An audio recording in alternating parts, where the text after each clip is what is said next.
Hello, and welcome to The Potential State. My name is Dr. Assael Romanelli, and today I want to talk to you about to each their own pain.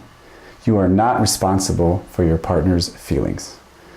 So do you have this belief that you're responsible for how your partner feels, that you need to make them happy, you need to make sure they're not feeling sad or lonely, and that if they do share their pain, it's somehow your responsibility or it's your fault, or you need to do something with that. You need to heal them, fix them, cheer them up, give them a glass of water, give them a hug, encourage them.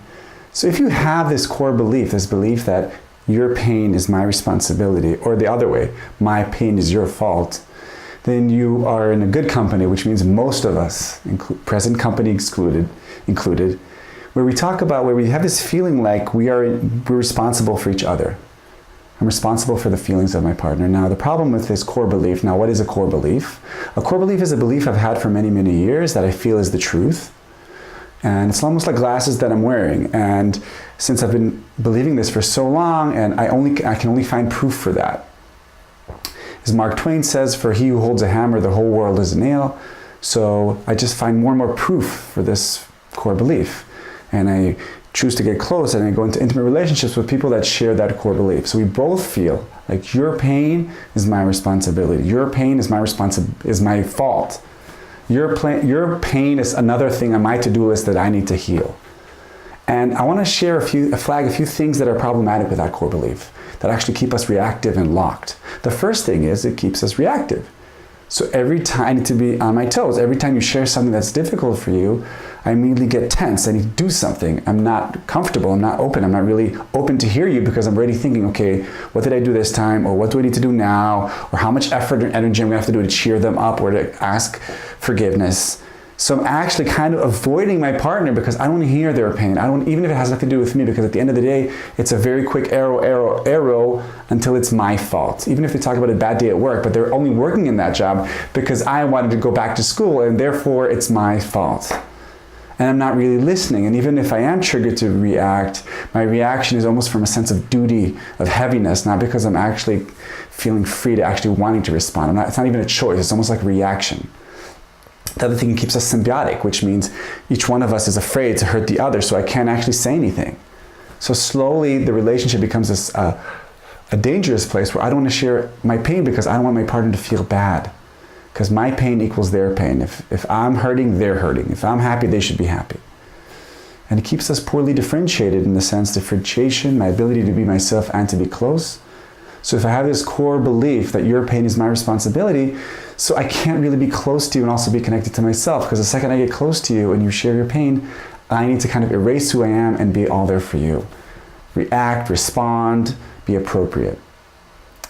And another cost of that core belief is that it's a quick way into the victim triangle, because if every time you share a pain, it's like a knife you're sticking between my ribs, then you slowly become my persecutor. You're attacking me with your pain. And then if every time I share my pain, that means, and it's your fault, so you're always the persecutor. So we're casting each other again and again as the victim and persecutor, victim and persecutor. And then slowly I feel like I can't tell you anything, because anything I tell you, you get defensive. Now, why do you get defensive? Because you believe that every pain I have is actually a passive-aggressive move to hurt you, or it's a judgment toward you, or it's I'm disappointed at you. But then, as you know, it's reciprocal. So he or she is feeling the same thing toward me, and there we go. And then we're again and again. And at the end of the day, what happens is, because we both share this core belief, we're going to not tell what we think. We're not going to share our truth. We're not going to share our pain. So we're slowly avoiding each other, avoiding the crucible, avoiding the hot topics, avoiding the controversial topics of our life together, of our relationship, so we don't hurt each other. But a lot of the times, I'm not saying it, I'm saying it because I don't want to hurt you, but the truth is, I don't want you to share your pain, because then I'm going to feel guilty. So I'm blaming you, but I'm actually avoiding your pain because I feel like your pain is going to be too much, is going to be overwhelming, or I'm afraid that you can't take care of yourself, right? That you're so fragile that if I tell you the truth, you will crumble and you will disappear and you will leave me.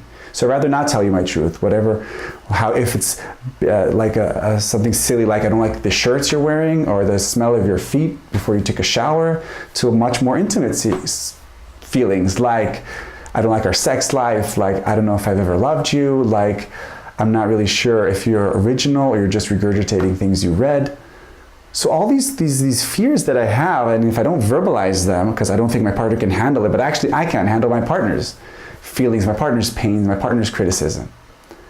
And this kind of takes me to this excerpt I read in this book, If You Really Love Me, by Lori Gordon. And she writes here,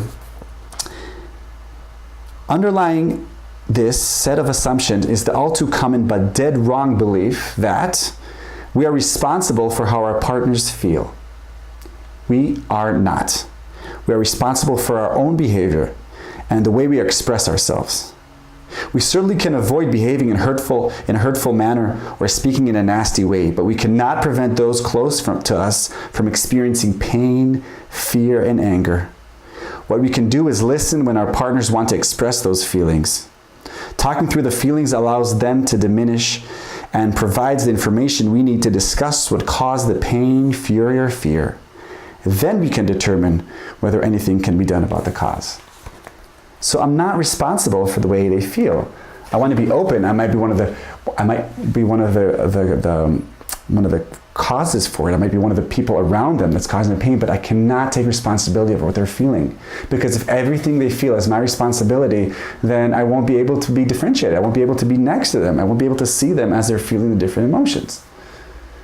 So now you're thinking, okay, so what's the opposite of that? How does that look? Apathy? I should be oblivious to their pain? No, you should find a way to hold on to yourself as they are encountering themselves. And that way you guys can both grow, each one next to the other. I can hear my partner's pain, my friend, whatever, my colleague, my son, my parent. I can breathe, they can meet themselves, and I can actually listen. I don't have to do anything. I don't have to react in a certain way. I can just let them meet themselves. I can have that kind of resonate in my own self and see what we can do about it. And I want to give a few examples. So the first example is this couple that have been together. I worked for a few years ago, and they've been together for a long, long time. And then he says, I really want to hear her. I want to hear what she says. And it was clear to me that for the past decade, he had no interest on hearing what she had to say. So I asked him, how much do you want to hear her from 1 to 10? And he says 8. Now that was not the feeling in the room. So I pushed back. I said, really? Because it doesn't feel that high. And he said, well, the truth is, and he was like, 2. I want to hear her 2 out of 10. And the second he said that, she started laughing. And he was surprised because he thought she was going to cry and be insulted. She says, no, I know it's a 2, and I'm so glad you finally validated that. Okay, so here he is holding back, not telling his truth because he's afraid of hurting the other, because his pain is her responsibility, or she's going to crumble from that because she's so fragile. But what she actually said she felt even closer to him, because finally, as we say in Hebrew, his mouth and his heart are the same. He was finally with integrity. And if you think about that, so how do you step out of that? The first thing is you share your pain. Not in a way to stick it to the other, but you're sharing how you're feeling. I language, and this is how I feel.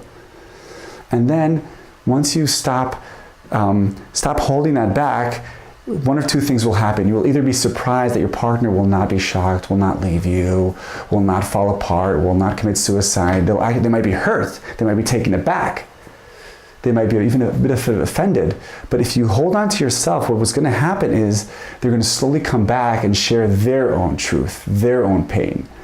And you're going to be going down a new path with new discoveries. There might not be so much fun or not so naive, but that's the only way to grow. And I'll give you another spoiler alert. They already know. Just like that wife knew that her husband doesn't really want to hear her 8 out of 10. He wants to hear her 2 out of 10.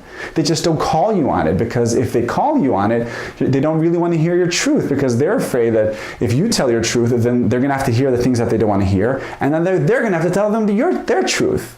And then you're going to crumble. So your partner anyways knows that they feel this intuitively. They can't even describe it but in words, but they feel it. So you might as well say it. I want to give another example. I worked with a couple, and they shared this core belief, right? That your pain is my responsibility. They basically were using it also to attack each other. So anytime one of them shared their pain, they were actually kind of jabbing the partner. So what happened over time, they stopped talking. They kind of flattened out their conversation to only talk about logistics, because any topic that was a little bit hot, a little bit tense, they just wouldn't talk about it. And weeks go by, and months go by, and years go by, and decades go by. And they've been married for over 20 years, and they're not communicating. And one more example, actually what happens is I was working with this partner, and she said to him and to herself, she said, I'm not sure if I love you. And I said, how much from 1 to 100? And she said, I think 20% I might love you. So here she's finally telling her truth. She stopped being afraid, but he couldn't hear it. And she moved back. She never repeated that sentence again. He didn't want to hear the truth is that 80% of her is not there. So you can see that even sometimes if you do want to share your own pain, your partner might not want to hear it. But if you keep believing that your pain, that their pain is your responsibility, that their pain is your fault, then you guys will both be stuck in a very shallow, superficial, scared, timid, reactive relationship. So a few practical tips on how to do that. So the first thing is think about, do you have that core belief that I'm responsible for my partner's feelings, that if their pain is my fault, or that their pain is my responsibility, that I need to keep my partner happy at all times? Check that out. See what you gain from that and what you lose from that. And assuming that you want to kind of experiment and try a different core belief, choose one relationship that you feel safe enough that even if you share some sort of pain or criticism, that it won't end the relationship. Show them this episode, talk about it a little bit, and then start doing it slowly. Now what's going to happen is remind the other person, the partner, to hold on to themselves. They don't have to react. They don't have to be insulted and hurt and do a drama. They don't have to fix it. They can just hold on to themselves and breathe. If you see that they're getting reactive, you just tell them to hold on to themselves. And you just slow it down. If they get triggered, you stop, you take a breath, you take a break, you come back. Then after that, see what happens. See what the repercussions are. You will feel a natural shift, a drift away. We call this a rupture. That's fine. Breathe, have that in communication. And then you'll see over time they will come back with another question, or they will share like a little bit of their own pain, and slowly what's happening, we're evolving into a more, I don't call it mature, but a more aware relationship. But it might be less naive and less symbiotic, but much more real, warts and all. And over time, what you're going to feel is, oh my God, in this relationship, I can say what I feel. And actually you can say, and the other partner will feel more and more comfortable to say what they're feeling. For instance, I don't want to hear you right now. Even though I should be saying it, right? I want to hear you 8 out of 10, but the truth is I want to hear you too. That's the truth. And you might get hurt, but at the end of the day, I cannot prevent you from feeling pain. It's like with our kids. At a certain point, they're going to have to feel pain, loneliness, boredom. We can't always buffer that for them. And by buffering that, we're keeping them small. So if you don't want to keep your partners and your loved ones small, and if you don't want to keep yourself small, then remember this: you are not responsible for their feelings. Their pain is their pain, and your pain is your pain. And obviously, I want the people around me to have a good life, and I will do an effort to make that happen, but I cannot control their feelings. I'm not responsible for their feelings. So, on that note, my name is Dr. Assael Romanelli, and this was The Potential State. I'll see you next time.